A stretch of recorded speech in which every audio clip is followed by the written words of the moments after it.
नमस्कार। आज मैं आपको बताने जा रहा हूँ, जो अंधा व्यक्ति होता है, जिसकी आंखें नहीं होती हैं, वो कैसे स्पर्श करता है, कैसे उसे पता लगता है कि मेरे पास से कौन निकल के गया, स्त्री निकल के गई या पुरुष। ये भी बता सकता है कि जो स्त्री निकल के गई वो गर्भवती है या नहीं। ये भी बता सकता है अंधा व्यक्ति की जो स्त्री निकल के गई है वो चरित्रवान है या गलत है या सही। अंधा व्यक्ति यहाँ तक नहीं, ये भी बता सकता है कि ये किसका बेटा है, अपने पिता का है या नहीं। ये भी बता सकता है अंधा व्यक्ति। अगर आप इसी के बारे में पूरी जानकारी चाहिए हो, हमारे लास्ट तक इस वीडियो में बने रहें। मेरे प्यारे दर्शक, मेरे प्यारे श्रोताओं, मैं आपका हार्दिक स्वागत और अभिनंदन करता हूं। आज मैं आपको बताने जा रहा हूं, एक राज्य में दो भाई रहा करते थे। एक बड़ा भाई था, एक छोटा भाई था। जो बड़ा भाई था वो अंधा था, उसे दिखाई नहीं देता था। छोटा भाई था वो किसानी करता था, रोजाना की तरह खेतों पे काम करता था। जो अंधा व्यक्ति था, अंधा बड़ा भाई था, वो घर पे बैठा रहता था। छोटे भाई ने कहा कि भैया, हर की फसल में बहुत सारे जानवर आते हैं, चर जाते हैं, क्यों ना आप वहां पर बैठो और आहट से चिल्लाते रहो, जानवर भाग जाएंगे। बड़ा भाई छोटे भाई की बात सुनकर मान गया और खेतों पर पहुंच गया। छोटे भाई ने अपने बड़े भाई के लिए वहां पर एक झोपड़ी बना दी। वहां पर प्रतिदिन सुबह शाम वहीं पर अंधा व्यक्ति रहता है। रोज जब जानवर की हाट होती थी, जानवरों को भगाता था। प्रतिदिन यही उसका अंधा व्यक्ति का काम था, जिसके आंखें नहीं थीं। एक दिन की बात है, उसी राज्य के राजा शिकार खेलते खेलते एक जानवर का पीछा करते करते उसी खेत पर आ गए। जो जानवर था वो इतनी स्पीड से भागा, खेत से निकलते हुए भाग गया। तब राजा ने उस अंधे व्यक्ति से पूछा कि ये बताओ, इधर से कोई जानवर गया? तभी अंधा व्यक्ति बोला, हाँ, इधर से जानवर गया। जानवर गया, लेकिन वो आपके योग्य नहीं है। आप उसकी शिकार नहीं खेल सकते हो, आपकी मर्यादा नहीं है। तभी राजा बोला, क्यों?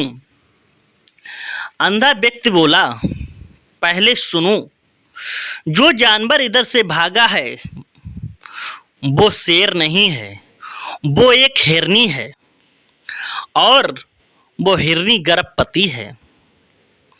उसका गर्भवती स्त्री का, गर्भवती जानवर का, गर्भवती हिरनी का क्या राजा शिकार कर सकता है? राजा को ये शोभा देगा? राजन अंधे व्यक्ति की बात सुनकर आश्चर्यचकित में पड़ गया। इसे कैसे पता है कि ये हिरनी है? कैसे पता ये गर्भवती है? तभी बोला कि वो हिरनी है, गर्भवती है। फिर क्या होता है श्रोताओं? राजा ने अपने सेनापति को बुलाया और कहा, जाओ उस जानवर को देख के आओ जाके, वो वास्तव में हिरनी है और गर्भवती है या नहीं। राजा के सेनापति जाते हैं और पता लगाकर आते हैं। कुछ समय तक चलते हैं, देखते हैं कि वास्तव में वो हिरनी है और गर्भवती भी है। ये बात राजा उस अंधे व्यक्ति की सुनकर उस व्यक्ति से पूछे, बोले, हे अंधे भाई, आप मुझे ये बताओ, आपको कैसे पता लगा कि ये हिरनी है और एक गर्भवती है? आप तो देख नहीं सकते हैं। तब अंधा व्यक्ति बोला, हे राजन, मेरा तो यही काम है प्रतिदिन जानवर भगाना, तो मुझे तो आहट से पता लग जाता है ये कौन सा जानवर है। फिर क्या होता है, अंधा व्यक्ति कहता है, हे राजन, जो हिरनी थी इसकी रफ्तार थी जब ये भाग रही थी, और जो मेरी बाड़ की रस्सी लगी थी, जो ये रस्सी थी वो टूट गई, क्योंकि जो वो भागी थी हिरनी, वो धीरे से मेरी रस्सी को तोड़ते हुई भागी और वो धीरे धीरे भाग रही सी थी।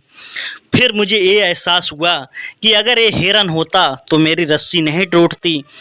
ये छलांग लगाकर रस्सी पार कर सकता था हिरन, और तेजी से भाग सकता था।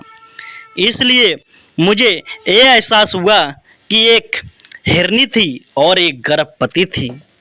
राजा ये बात सुनकर उस अंधे व्यक्ति की बहुत खुश हुआ, और राजा अपने दरबार में आ जाता है, अपने दरबार को संचालित करने लगता है। और उधर अंधा व्यक्ति अपना प्रतिदिन की तरह खेत की देखभाल करने लगता है। राजा की अचूक बुद्धि होती है, खुरापाते चलती रहती हैं दिमाग में राजाओं के। राजा ने क्या सोचा, कहा उस अंधे व्यक्ति को सेनापति से बुलाया। जब अंधे व्यक्ति के पास सेनापति गया, कहा, भैया आपको राजा बुला रहे हैं। क्योंकि राजा अंधा व्यक्ति मना भी नहीं कर सकता था, और सोचने लगा कि आज कुछ अनहोनी होगी कि मैं राजा के चंगुल में फंस गया। अब जाना तो पड़ेगा, क्योंकि अंधा व्यक्ति भी बहुत चालाक था। जब वो राजा के पास पहुंचा, राजा ने कहा, हे भैया अंधे, आपको तो हर बात की जानकारी है, मुझे ये बताइए कि जो मेरी रानी है वो पतिव्रता है या नहीं। तभी अंधा व्यक्ति बोला, हे राजन, आपकी कितनी वर्ष शादी की हो चुकी हैं, आप ये क्या पता करोगे कि आपकी पत्नी पतिव्रता है या नहीं। राजा ने कहा, आपको पता करना होगा, नहीं तो मैं आपको दंड दूंगा। अंधा व्यक्ति राजा की बात को कैसे टाल सकता था। फिर क्या होता है श्रोताओं, तभी अंधा व्यक्ति बोलता है, हे राजन, मुझे आपकी रानी अकेले कमरे में चाहिए, आप अकेले कमरे में क्या भेज सकते हो। तो राजा पहले तो गुस्सा हुआ, बाद में कहा, ठीक है, मैं भेज दूंगा। राजा जिसने अंधे व्यक्ति को एक कमरे में भेज दिया पहले से, उधर से उस रानी को भी भेज दिया। राजा जो अंधा व्यक्ति था उसने रानी से कहा, हे रानी, हे महारानी। अंधे व्यक्ति ने कहा रानी से, मैं आपको छूना चाह रहा हूँ। जब अंधे व्यक्ति ने कहा रानी से कि मैं आपको छूना चाह रहा हूँ, फिर क्या होता है, वो रानी इस बात को सुनकर उस बेचारे अंधे को लात घूंसों से कूटने लगी। इतना कूटा, बहुत सारा कूटा। अंधा व्यक्ति अपनी जान बचाकर राजा के पास पहुंचा। फिर राजा ने कहा कि आपने पता किया कि मेरी पत्नी, मेरी महारानी पतिव्रता है या नहीं है।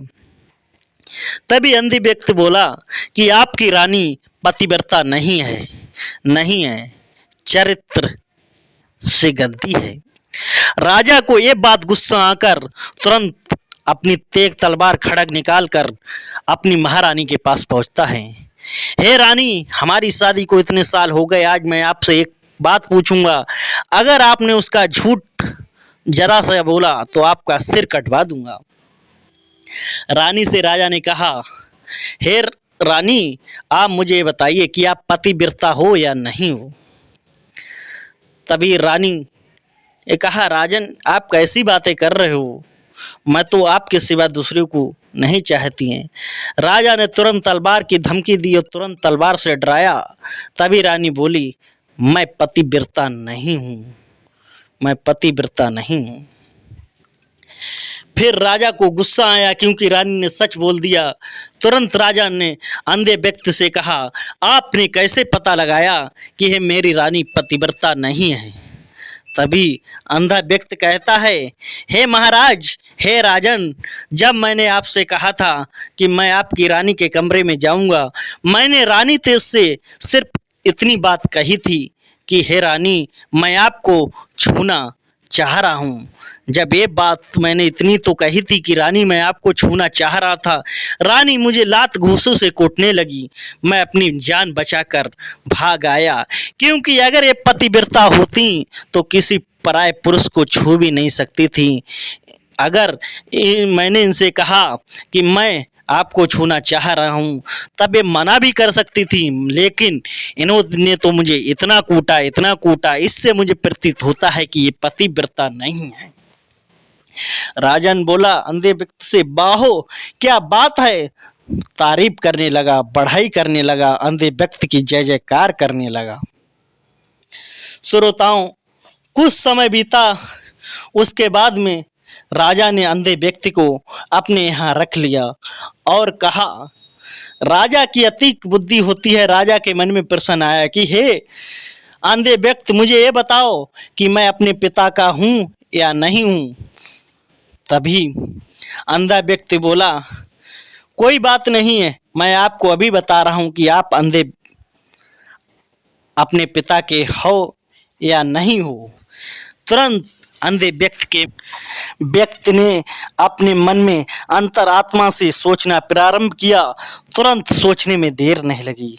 राजा से कहा, हे राजन, हो तो आपके पिताजी के ही तुम पुत्र हो, लेकिन आपके ऊपर एक कंजूस सेठ की छाया पड़ी है, इसलिए तुम कंजूस सेठ की छाया में हो।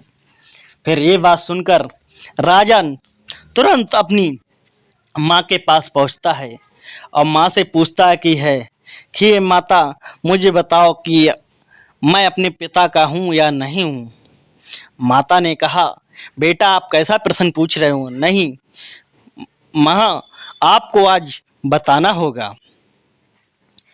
माँ कहती है, बेटा, आप हो तो अपने पिताजी के, लेकिन जब मैं सिर धोकर जब आईना शीशा देख रही थी, उस समय एक कंजूस सेठ आ गया, उसकी छाया तुम पर पड़ गई, इसलिए तुम कंजूस की छाया पड़ गई आपके ऊपर।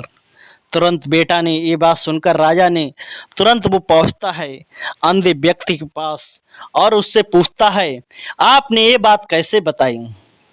तभी अंधा व्यक्ति कहता है, हे राजन, जब मैं आपके इतने प्रश्नों का जवाब दे चुका हूँ, अगर और कोई राजा था तो मुझे बहुत सारा इनाम देता, लेकिन आपने तो मुझे कुछ भी इनाम में नहीं दिया, इसलिए मुझे प्रतीत होता है आपके ऊपर कंजूस सेठ की छाया पड़ गई। जब आपकी माँ सिर धो के उठी होगी, तब ये बात सुनकर राजा बहुत खुश हुआ और उस अंधे व्यक्ति को बहुत सारा इनाम दिया और उससे पूछा कि आप ये सारी बातें कैसे पता करते हो?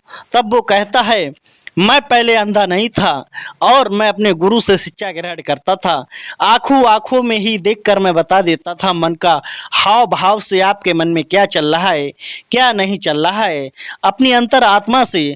क्योंकि मैं जंगल में रहता था, एकांत में अपने मन को मैंने बस में कर लिया था, शांत में, क्योंकि मैं शांत में रहकर अपने मन को बस में कर दूसरे मन की बात को पता कर सकते हैं। अगर आपको ये वीडियो अच्छी लगी हो तो लाइक, शेयर, चैनल को सब्सक्राइब जरूर करें।